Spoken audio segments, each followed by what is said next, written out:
اللهم لك الحمد عدد خلقك، لك الحمد زينة عرشك، لك الحمد مداد كلماتك، لك الحمد يا حبيبي حتى ترضى، ولك الحمد إذا رضيت، ولك الحمد بعد الرضا. اللهم صل على أشرف مولود وأكرم محمود وخير ما في الوجود.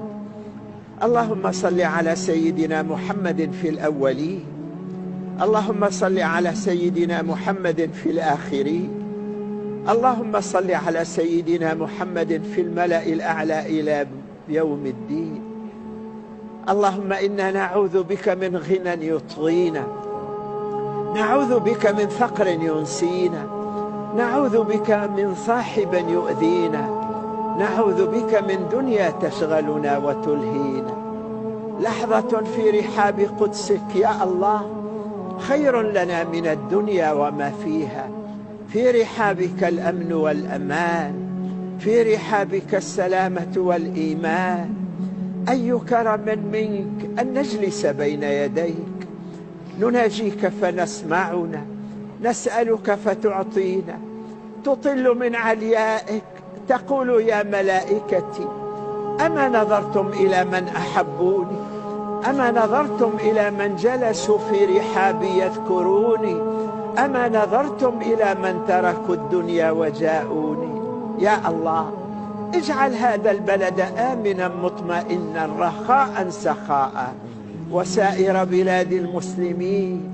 يا أكرم من أعطى، يا أكرم من أعطى، يا خير من سئل. نعوذ بك من الموت وكربته، ومن الهم وحزبته. يا الله يا كريم، أليس فينا عبد مؤمن إن قال لك يا الله قلت لبيك عبدي؟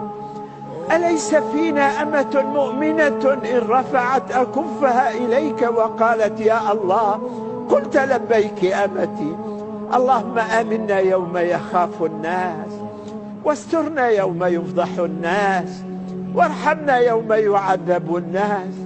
يا حبيبي إني أحقر من أن أرفع إليك أكفي فأدعوك فتستجيب، لكنك أنت الذي علمتنا الدعاء، وأنت الذي وعدتنا بالإجابة. اللهم لا تخرجنا من هذا المكان إلا بذنب مغفور، وعمل مقبول، ودعاء مسموع. أجب دعانا بكرمك مولانا. وآخر دعوانا أن الحمد لله رب العالمين. وصل اللهم على حبيبك ونبيك محمد وعلى آله وصحبه وسلم.